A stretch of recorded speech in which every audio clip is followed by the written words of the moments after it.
भगवद गीता अध्याय 2 श्लोक 62। ध्यायतो विषयान् पुंसः संगस्तेषुपजायते संगात् संजायते कामः कामात् क्रोधोऽभिजायते। भगवान कृष्ण मानव मन और उसकी प्रवृत्तियों के बारे में गहन अंतर्दृष्टि प्रदान करते हैं।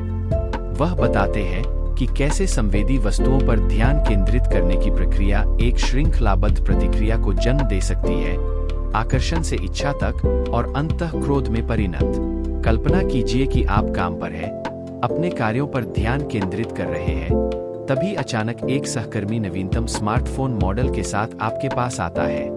आप इसके आकर्षक डिजाइन और प्रभावशाली विशेषताओं की ओर आकर्षित होते हैं।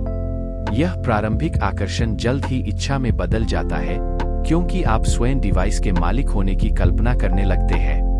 आप अपने उस सहकर्मी के प्रति लालसा की भावना महसूस करने लगते हैं, शायद ईर्ष्या भी, जिसके पास यह है। जैसे जैसे आप इस इच्छा पर अधिक ध्यान केंद्रित करते हैं, आप निराश महसूस करना शुरू कर सकते हैं कि आपके पास यह नहीं है, जिससे आपके भीतर क्रोध की सूक्ष्म धारा पनपने लगेगी।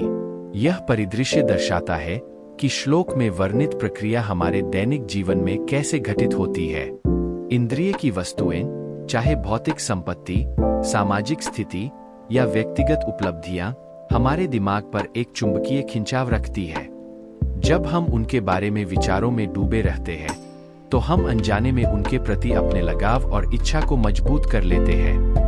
यह लगाव हमारे निर्णय को धूमिल कर सकता है और हमारी इच्छाएं पूरी न होने पर असंतोष और आक्रोश को जन्म दे सकता है। इस श्लोक का नैतिक स्पष्ट है। संवेदी वस्तुओं पर अत्यधिक ध्यान देने से इच्छा बढ़ सकती है और अंततः क्रोध पैदा हो सकता है। भावनात्मक संतुलन और आंतरिक शांति बनाए रखने के लिए इस पैटर्न को पहचानना महत्वपूर्ण है। क्षणभंगुर इच्छाओं में खुद को बह जाने देने के बजाय हमें सचेतनता और वैराग्य विकसित करना चाहिए।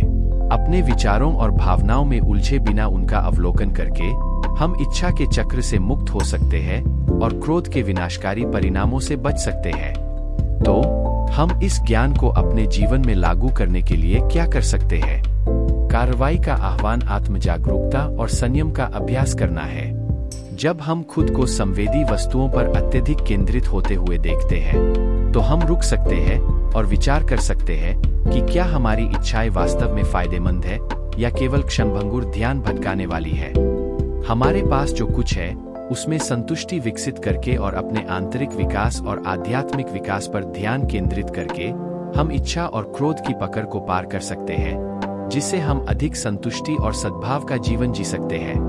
अंत में भगवद गीता की शिक्षाएं मानव मन की कार्यप्रणाली को समझने और उसकी अंतर्निहित प्रवृत्तियों पर काबू पाने के लिए कालातीत ज्ञान प्रदान करती है।